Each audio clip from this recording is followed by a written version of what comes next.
अदालगुरियाव आसाम दर्शन बिथांखिनि check रानदों BPF सोरखारा जेरै खोथा एरै मावफुंनानै होबाय।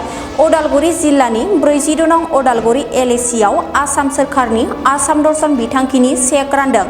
इसोर सिबिग्रा थानसालिफोरखौ मोजां लुखांनाय आरो समायना खालामनायनि थांखिजों बे थांखिखौ लादों आरो आसाम दर्शन बिथांखिनि गेजेरजों अदालगुरि बिधान सभा बियाबाव गासै 279 धोरोमसालिफोरनो चेक राननाय जायो। चेकखौ राननानै होयो बिटिसिनि लेङाइ गाहाय मावफुं सोद्रोमा मुस्रि रिहन दैमारिया। लोगोसे बाहागो लायो बिटिसिनि बुंथिगिरि मुस्रि त्रिदिप दैमारि, इएम प्रेस मोसाहारि आरो भैरबकुन्द बियाबनि टिसिएलसिसि मासिगिरि सनेश्वर औवारि बिथांमोना।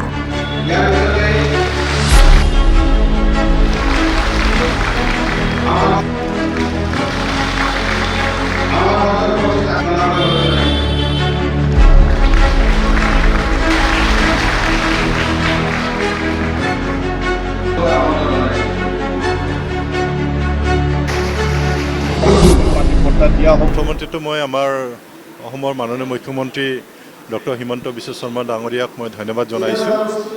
তেখেতে যেনেকুৱা ধৰণে ৰাইজক আশ্বাস দিছিলে আমাৰ মন্দিৰ মছজিদ গীৰ্জা নামঘৰ বাথৌ থানচালি নিৰ্মাণ কৰিবৰ কাৰণে তেওঁ যেনেকুৱা ধৰণে কথা দিছিলে তেনেকুৱা ধৰণে আজি আমাৰ ওদালগুৰি বিধানসভা সমষ্টিৰ অন্তৰ্গত আমি 1.5 লাখ টকাকৈ ইতিমধ্যে আমি চেক বিতৰণ আমি আৰম্ভ কৰিলোঁ আৰু মুঠ 279টা এনেকুৱা ধৰণৰ ধৰ্মীয় অনুষ্ঠানবিলাক আজি 1.5 লাখ টকাকৈ আজি পাব।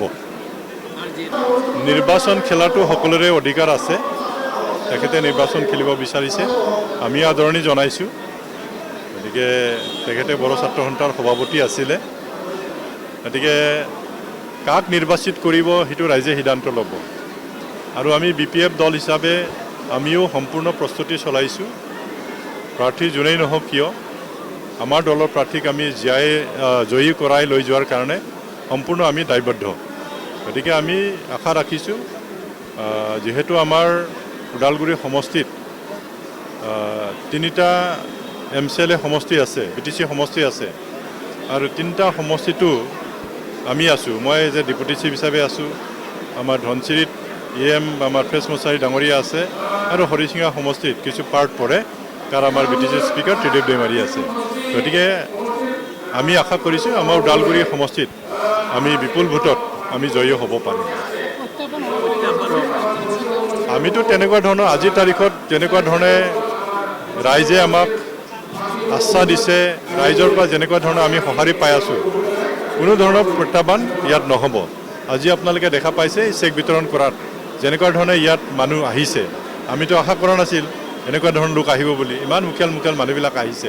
গতিকে এনেকুৱা ধৰণৰ ব্যক্তিসকল আমাৰ পিছত আছে, আমাক সহায় কৰিব। গতিকে কোনো প্ৰত্যাহ্বান আমাৰ ইয়াত নহয়। এতিয়ালৈকে অৱশ্যে আমাৰ সেইটো ফাইনেল ডিচিশ্যন হোৱা নাই। আমাৰ 17 তাৰিখলৈকে যিসকল প্ৰাৰ্থী নিৰ্বাচন খেলিব বিচাৰিছে তাৰে আমি দৰখাস্ত লোৱাৰ কাৰণে ইতিমধ্যে আমাৰ CWC মিটিঙত আমি সিদ্ধান্ত ল'লোঁ। গতিকে 17 তাৰিখে লাষ্ট ডেট দিছে। বোধ কৰোঁ 18 তাৰিখ মানে আমাৰ চিফ হাগ্ৰামা মহিলা ডাঙৰীয়াই ঘোষণা কৰিব। ক্ষেত্ৰত মোৰ ক'বলগীয়া আচলতে একো নাই। সদৌ বড়ো ছাত্ৰ সন্থা এটা বড়ো জাতিৰ এটা জাতীয় সংগঠন তেখেতে আছিলে আৰু ৰাজনীতি সম্পূৰ্ণ বেলেগ বস্তু। গণতন্ত্ৰত সকলোৰে অধিকাৰ আছে, যোনে যাক ভাল পায় তাক ভোট দিব। গতিকে মই ভাবোঁ তেওঁ যেনেকুৱা ধৰণে আহ্বান কৰিছে ৰাইজে নিশ্চয় একমত নহ'ব, এইটো ৰাজনীতি হয়। আমি বিপিএফ দল হিচাপে আমি আহ্বান জনাইছোঁ ৰাইজক যে বৰ্তমান আমাৰ বিটিচিত আমাৰ চৰকাৰ আছে। হাগ্ৰামা মহিলাই ডাঙৰীয়াৰ নেতৃত্বত বিটিচি উন্নয়নৰ কাৰণে বিভিন্ন ধৰণৰ অভিলাষী আঁচনিবিলাক আমি লৈ আছোঁ। গতিকে আমাৰ বিটিচি অঞ্চলৰ ৰাইজে বিপিএফ দলকেই ভোট দিব আৰু যিহেতু আমি NDAত আছোঁ এতিয়া, গতিকে ৰাইজেও বুজি পায় কাৰ লগত থাকিলে আমাৰ অঞ্চলটো উন্নয়ন হ'ব, কাৰ লগত থাকিলে আমাৰ অঞ্চলৰ শান্তি সম্প্ৰীতি অটুট থাকিব, সেই কথাবিলাক বিটিচি অঞ্চলৰ ৰাইজে জানে। গতিকে ৰাইজে ভাল সিদ্ধান্ত ল'ব, ভুল সিদ্ধান্ত কেতিয়াও নলয়। যিহেতু আগে পিছে কৰিছোঁ, যোৱা 4টা টাৰ্ম মই ওদালগুৰি সমষ্টিৰ বিধায়ক হিচাপে মই কাম কৰিলোঁ। যোৱা নিৰ্বাচনত কিবা কাৰণত অলপ ভোটত মই হাৰিলোঁ আৰু বৰ্তমান বিটিচিত মই এটা দায়িত্বত আছোঁ তথাপিতো মই চিন্তা কৰিছোঁ যে মই বিধানসভাত মই যাম আৰু ইতিমধ্যে মই টিকেটৰ কাৰণে মই এপ্লাই কৰিম গতিকে মই আশাবাদী যে ওদালগুৰি সমষ্টিৰ কাৰণে দলৰ টিকেটটো মই পাম এইটো ৰাজনীতিটো সেইটো খেলটো থাকিবই কিন্তু আমাৰ ৰাইজে সিদ্ধান্ত ল'ব আচলতে কাৰ লগত থাকিলে ভৱিষ্যত BTCৰ উন্নয়নটো হ'ব কাৰণ 15টা বছৰ হাগ্ৰামা মহিলাৰীয়ে আগতে চলালে তাৰ মাজত কিবা কাৰণত যেনেবা আমি মেজৰিটি নাপালোঁ প্ৰমোদ বড়ো ডাঙৰীয়ে 5টা বছৰ চলালে দেখা পাইছে যে কোনজনে বেছি পৰিপক্ক ৰাজনীতি কোনে ভাল শাসন দিব পাৰিছে কোনে BTC অঞ্চলৰ উন্নয়নটো আনিব পাৰিলে তো তাত দেখা গ'ল যে আমাৰ হাগ্ৰামা মহিলাই ডাঙৰীয়াই এজন উপযুক্ত নেতা যাৰ যোগেদি আমাৰ BTC অঞ্চলত সম্পূৰ্ণ শান্তি আমি ঘূৰাই আনিব পাৰিলোঁ